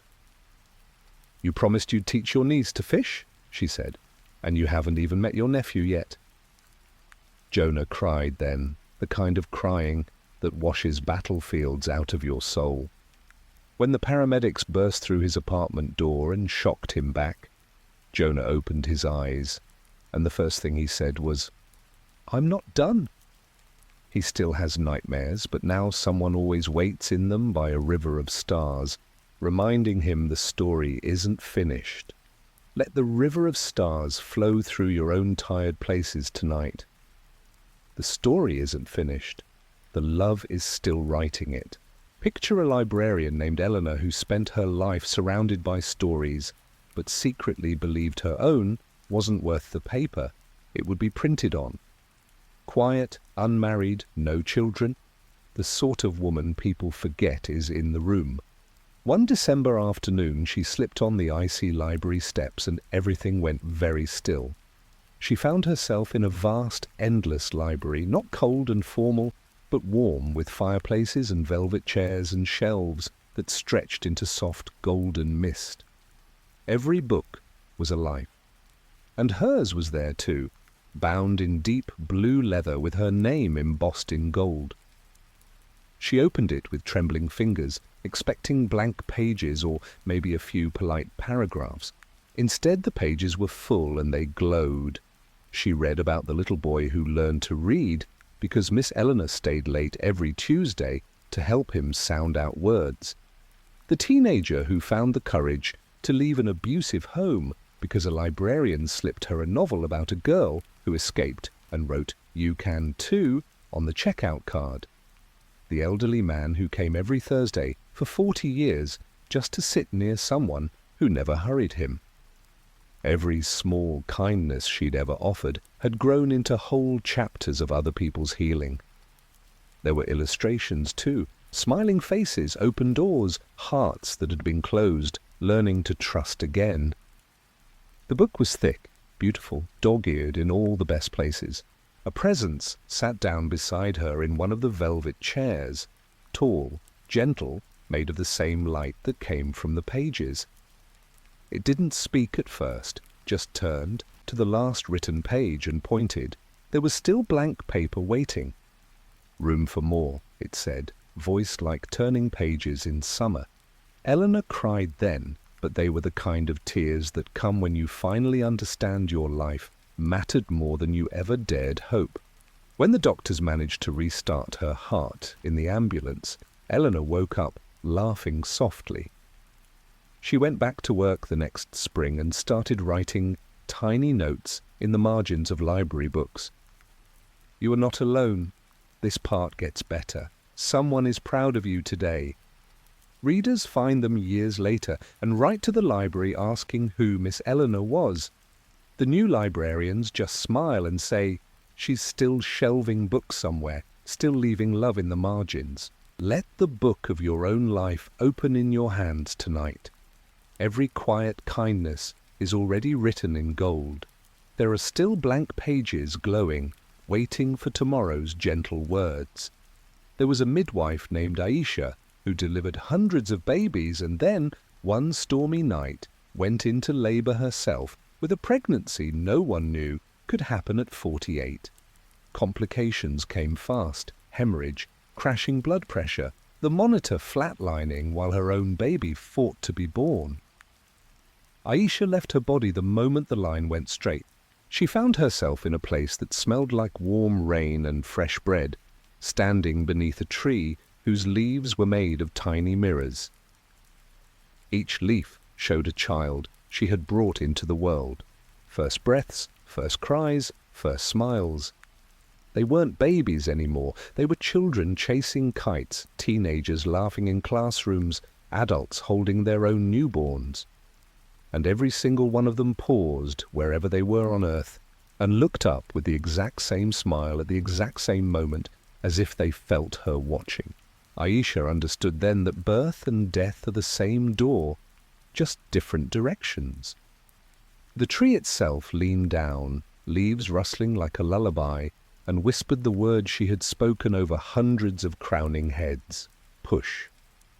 Not as command, but as celebration. Push into life. Push into love. Push into whatever comes next. Aisha felt her own daughter, still unborn on earth, reach for her through the veil, tiny hand against her mother's heart. The connection was so fierce it pulled her back like a tide. When the surgeons finally stabilized her and the baby cried for the first time, Aisha opened her eyes and laughed through blood and tears. She named her daughter Noor, light, and every year on Noor's birthday, Aisha tells her the story of the tree with mirror leaves and how every child she ever helped deliver was there cheering her own daughter into the world. Let the tree of your own life lean close tonight. Every leaf is shining. Every small push of love you've given is still rippling outward, helping someone breathe for the first time. Rest now. The door is wide open both ways, and love is carrying you gently through. Let the last thin thread of daylight behind your eyes fade completely now. Let your breath become the only movement in the whole quiet world.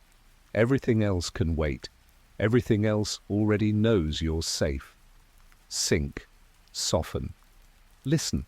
There was a young man named Leo who spent his 20s chasing speed, motorcycles, promotions, nights that blurred into mornings. One rain-slicked evening he took a corner too fast, felt the bike slip, and then felt nothing at all. The crash was loud. The silence afterward was louder. He opened his eyes, if you can call it opening when you no longer have a body, to find himself standing on a wide, endless plain of soft silver grass. There were no roads here, no engines, no hurry. Only the gentle sway of the grass and a feeling like stepping out of tight shoes after a very long day. Leo laughed because walking felt like gliding, like the ground itself was moving with him instead of against him. In the distance he saw figures waiting, not walking toward him. They didn't need to. The space between simply folded the way dreams fold distance, and suddenly they were there. His grandfather who taught him to ride a bicycle. His childhood dog that got hit by a car when Leo was 9. A girl from high school he'd loved and lost touch with completely. They looked exactly as he remembered them at their very best, and their eyes held no judgment, only welcome. His grandfather opened his arms first. Leo fell into them and felt the same rough wool sweater, smelled the same pipe tobacco, heard the same low chuckle that used to mean everything would be all right. The dog jumped up, paws on Leo's chest, licking his face with impossible warmth. The girl simply took his hand and squeezed once, the way she used to before exams, saying without words, "I never stopped caring." They walked together, glided, really, across the silver grass. There were no shadows, only layers of soft light. Leo asked if this was forever. His grandfather smiled the slow smile of someone who has all the time in the world and said, "This is always." Then he pointed ahead to a gentle rise where more people waited. People Leo hadn't met yet, faces he somehow already loved. The girl squeezed his hand again. "You get to choose," she whispered. "Stay and keep walking or go back and finish the ride." Leo looked down at his own body lying twisted beside the motorcycle, rain still falling on unseeing eyes, and felt something tug, not fear, but unfinished love. He thought of his little sister who still called him every Sunday. His mother who pretended she wasn't scared every time he revved the engine. The apology he never gave his father. The dog barked once, joyful, as if to say, "Go on, we'll be right here." The silver grass folded again, and Leo was back in the wet road, gasping under the helmet, while strangers tried to keep him alive. He spent months learning to walk again, slower this time, feeling the ground meet his feet instead of fighting it. He sold the bike.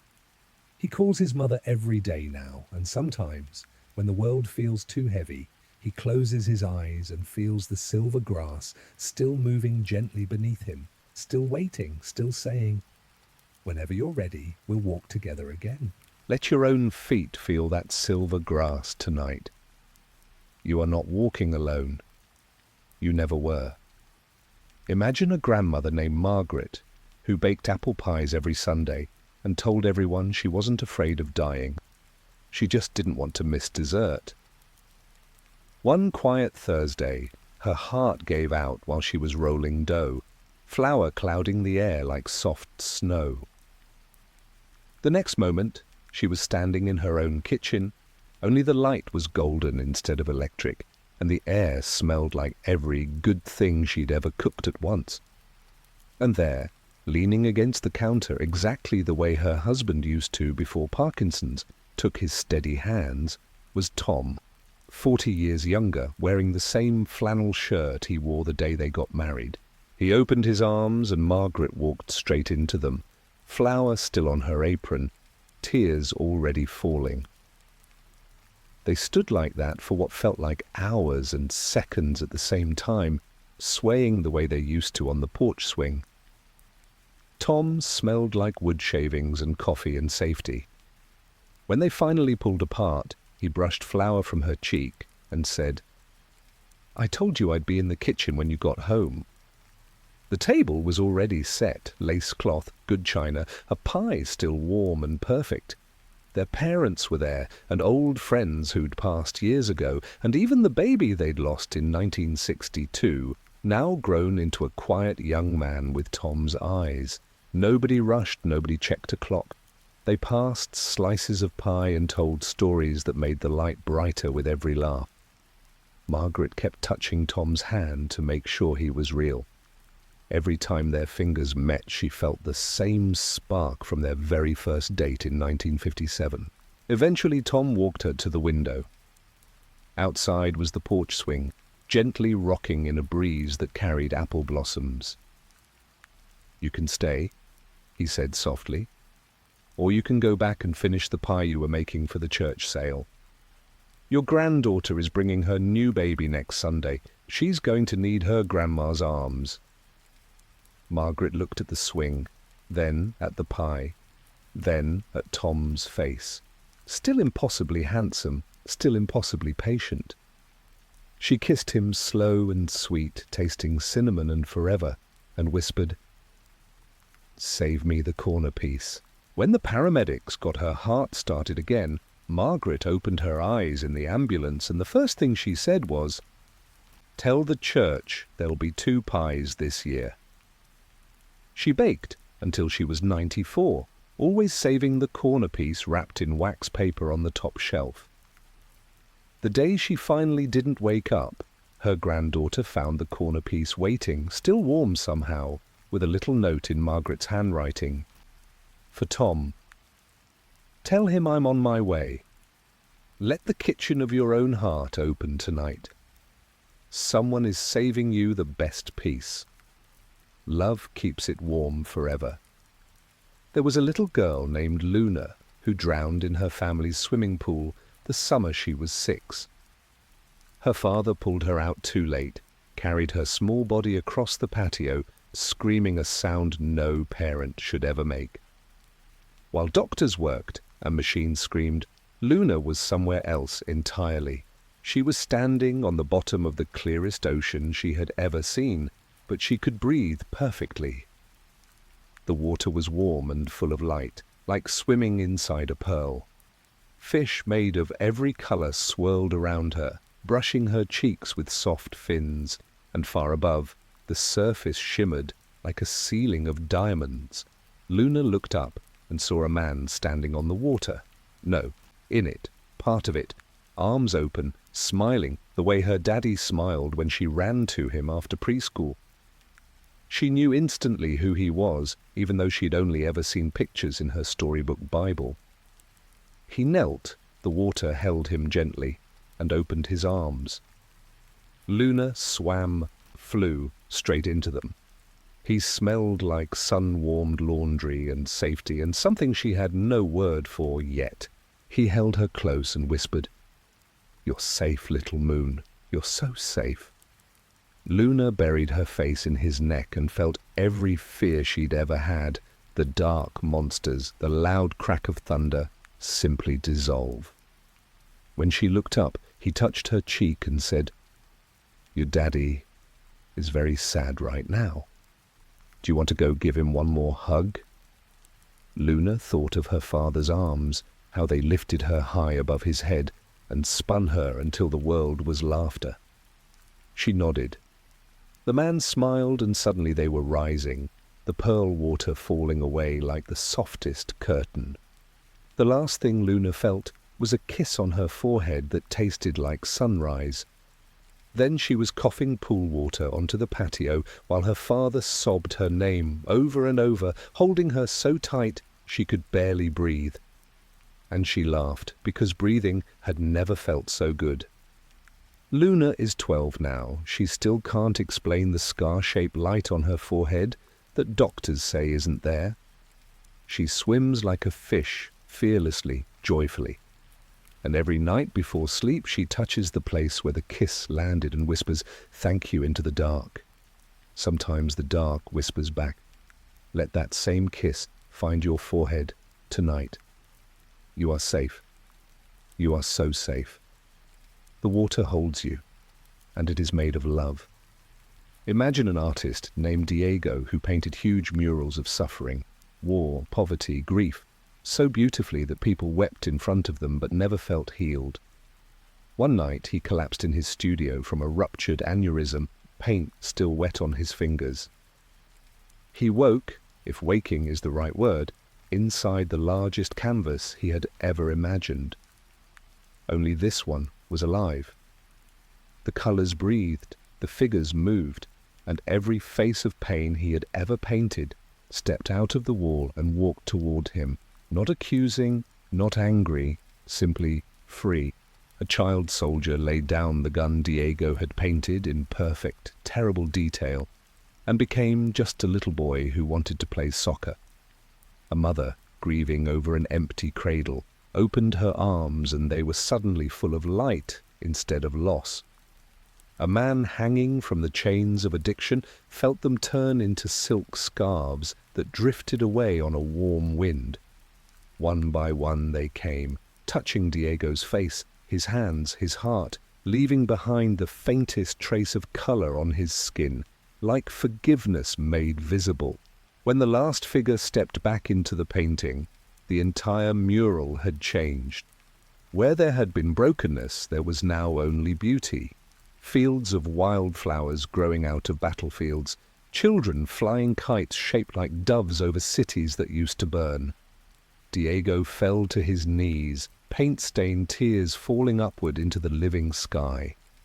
A presence stood behind him, not visible, just felt, like the moment before inspiration arrives, and whispered, "This is what your pain was always trying to become." When surgeons brought him back after 12 minutes, Diego opened his eyes and the first thing he did was smile at the terrified nurse and say, "I need new colors." He painted for another 30 years, but never suffering again. Only wildflowers, only kites, only light pouring out of old wounds. People still weep in front of his murals, but now the tears feel like relief. Let every wound you carry step out of its frame tonight and become wildflowers. The canvas is still wet. Love is still painting. There was a paramedic named Sarah who had pronounced more people dead than she could count. She carried their names in a little notebook she never let anyone see. One night she was hit by a drunk driver while off duty. The irony wasn't lost on her as she lay on the asphalt, watching her colleagues work on her broken body. She rose gently above the scene, feeling lighter than she'd felt since childhood.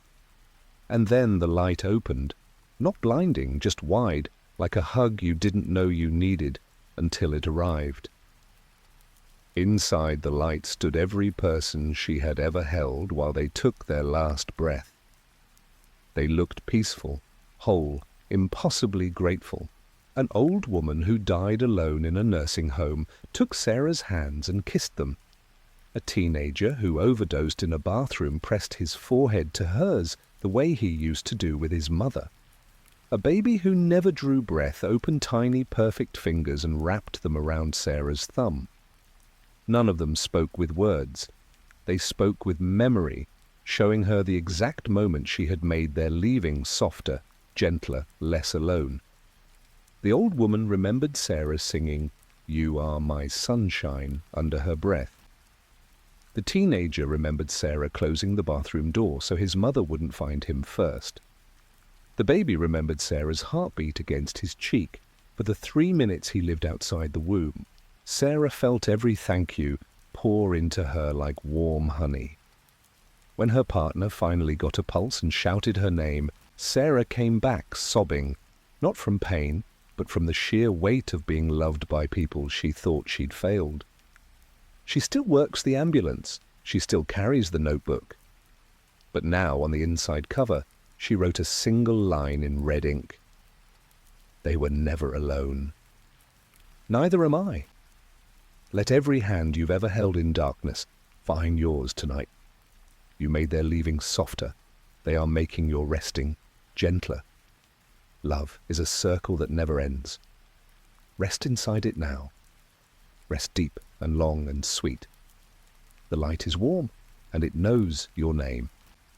Let the very last corner of your mind go quiet now. Let the day fall off you like an old coat you no longer need. There is nothing left to carry, nothing left to prove, only this soft darkness, this gentle voice, and the final, tender stories that will rock you all the way into sleep. There was a woman named Elena who taught 3rd grade for 37 years. She never married, never had children of her own, and quietly believed that when she died, the world would simply close the door behind her without a sound. One spring afternoon, she collapsed in the school garden while showing her students how to plant sunflowers. Her heart stopped between the rows of tiny green shoots. The next moment, she was standing in the most beautiful classroom she had ever seen. Sunlight poured through windows that stretched to the sky, and every desk was filled with children, her children. Not just the ones from last year or the year before, but every single child who had ever sat in her room, from her very first nervous class in 1981 to the little boy who brought her dandelions just last week. They were all there, glowing, grown in some places and still small in others, but every face turned toward her with the same shining look they used to give her when they finally understood something hard. The children stood up as one and ran to her, not walking, not running exactly, just suddenly surrounding her in the softest, happiest chaos of hugs and laughter and sticky fingers. She felt 8-year-old sticky fingers and 17-year-old strong arms and 30-year-old gentle hands all at once. They smelled like crayons and playground dust, and the particular sweetness of childhood that grown-ups forget is a real scent. One little girl, the quiet one who used to hide behind her hair, took Elena's face in both hands and said, "You were my safe place, Miss Elena." Every single day. A teenage boy who had struggled with reading stood tall and recited the poem he finally mastered in 6th grade, voice cracking with pride. The dandelion boy, now in college, placed a crown of sunflowers on her head that somehow never wilted. They didn't speak of grades or tests. They spoke of the time she let them cry in the reading corner when their dog died, the time she pretended not to notice a stolen cookie so a hungry child wouldn't be ashamed, the millions of tiny, invisible kindnesses that had felt too small to matter. Elena looked around and saw that the walls of the classroom were made of every drawing they had ever given her, every crumpled thank you note, every heart drawn in crayon on the corner of homework. The blackboard was covered in a single sentence, written in hundreds of different handwritings. "Thank you for seeing us." When the paramedics finally got her heart beating again, and Elena opened her eyes on the stretcher, she was crying so hard the children gathering around thought something terrible had happened. She pulled them all into the biggest hug 37 years of teaching had prepared her for, and whispered, "You were my children. You are my children. You always will be." She went back to school the next fall and taught for 10 more years, retiring only when her sunflowers grew taller than she was. Every spring she still plants a row for every class, and every summer the flowers turn their faces toward the building, like they remember who loved them first. Let every kind word you've ever given a child, or anyone who once was a child, come back tonight and wrap around you like sunflower petals. You were someone's safe place. You still are. Imagine a soldier named Marcus who came home from his 3rd deployment, carrying pieces of other people's bodies in his nightmares. One night the memories and the whiskey and the silence became too much. His heart gave up while he sat on the porch, watching heat lightning over the cornfields. The next thing he knew, he was standing in the middle of the most peaceful ocean he had ever seen. Not a wave, not a ripple, just endless, warm, living glass reflecting a sky full of stars that pulsed like heartbeats. and walking across that water toward him came every person he had ever failed to save. They looked whole. The young private who took the bullet meant for Marcus. The little girl caught in crossfire. The medic who bled out in Marcus's arms while he pressed and pressed and pressed. They walked lightly, barefoot, smiling like they were coming home from the best day of their lives. The private reached him first and saluted, not the stiff military kind, but a soft, playful one, then pulled Marcus into a hug that smelled like desert dust and home all at once. "You carried me long enough," he whispered. "Let me carry you now." One by one they came. The little girl climbed into his arms and kissed the exact spot on his cheek where her blood had dried years ago. The medic placed Marcus's shaking hands over his own steady heart and said, "Feel that? Still beating because you never stopped trying." They formed a circle around him on the water, hands linked, and began to sway gently like they were dancing to music only they could hear. With every sway, Marcus felt another piece of guilt lift off his chest and dissolve into the starlight. When the circle finally opened, the ocean itself rose up in a soft wave and carried him upward, cradling him the way he had once cradled dying friends. The last thing he heard before waking was the private's voice, gentle and close. "Come home when you're ready, brother. We'll be waiting on the water." Marcus woke up on the porch with the medics shouting, but he was smiling. He still has hard nights, but now, when the nightmares come, he walks out to any water he can find, pond, puddle, even the shower, and stands in it until he feels the circle again. He teaches other veterans to do the same. They call themselves the water walkers, and nobody laughs because nobody who stood in that circle ever laughs at it again. Let the water find you tonight, wherever you are. It remembers every time you tried. It is holding you now. There was a man named David who spent his life building things, houses, companies, walls around his heart after his wife died young. One winter morning he had a massive heart attack while hanging Christmas lights for children who weren't his. He fell from the ladder into fresh snow and never felt the cold. The next moment he was standing in the warmest, brightest room he had ever been in.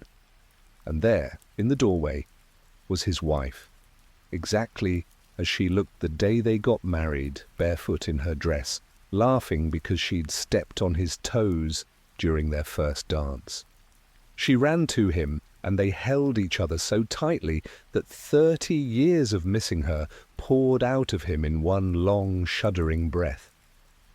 When they finally pulled apart, she took his face in her hands and said, "Look what you built, love."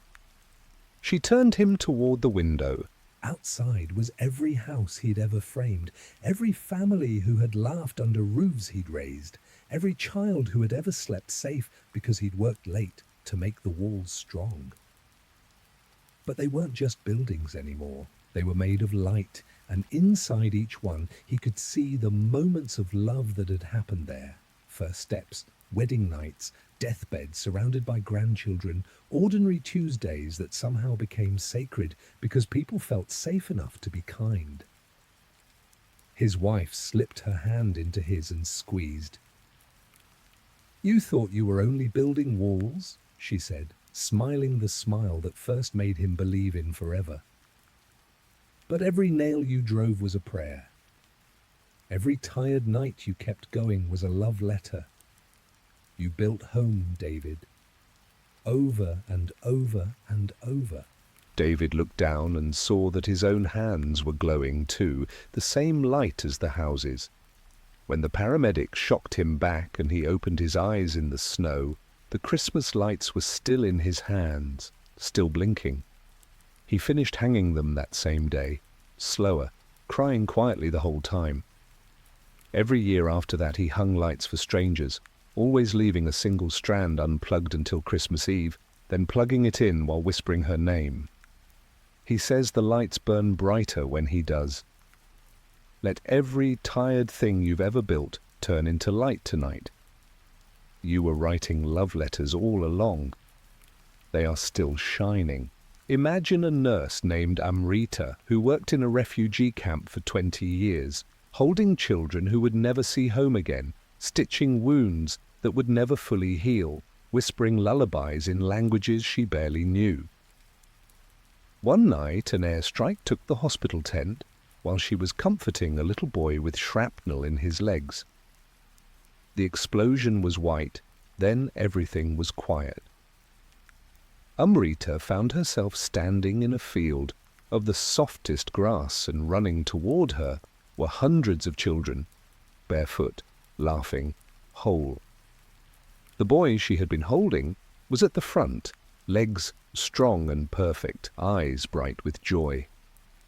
He threw himself into her arms and buried his face in her neck, the way he had done minutes or centuries ago under a collapsing roof. They didn't speak much at first. They simply held each other, all of them, in one enormous swaying hug that smelled like soap and bread and safety. When they finally let go, the children took her hands and led her to a tree whose leaves were made of every bandage she had ever tied, every song she had ever sung, every tear she had wiped away. The tree was enormous and still growing.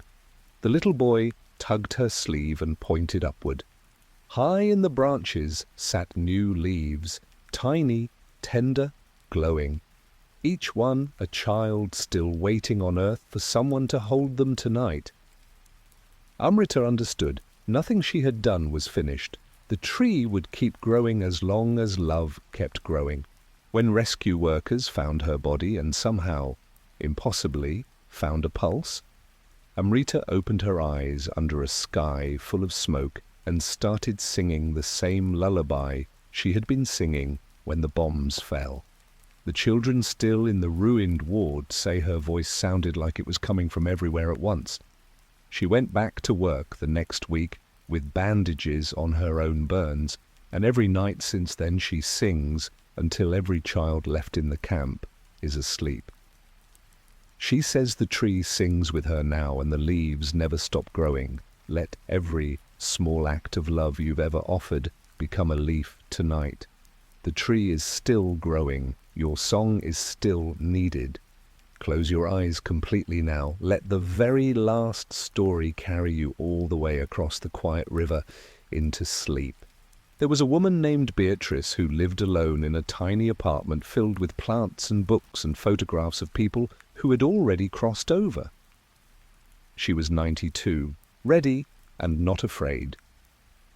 One ordinary Tuesday evening, she sat in her armchair with a cup of chamomile tea, felt her heart flutter like a bird deciding to fly, and simply let go. The crossing was gentle. No pain, no fear, just the softest opening, like walking through a curtain made of moonlight. And waiting on the other side was everyone.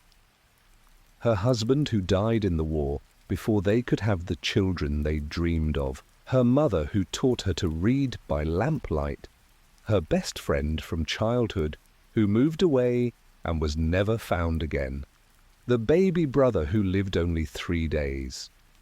They stood in a loose circle, smiling the way people smile when the long journey is finally over and home is straight ahead. Her husband stepped forward first.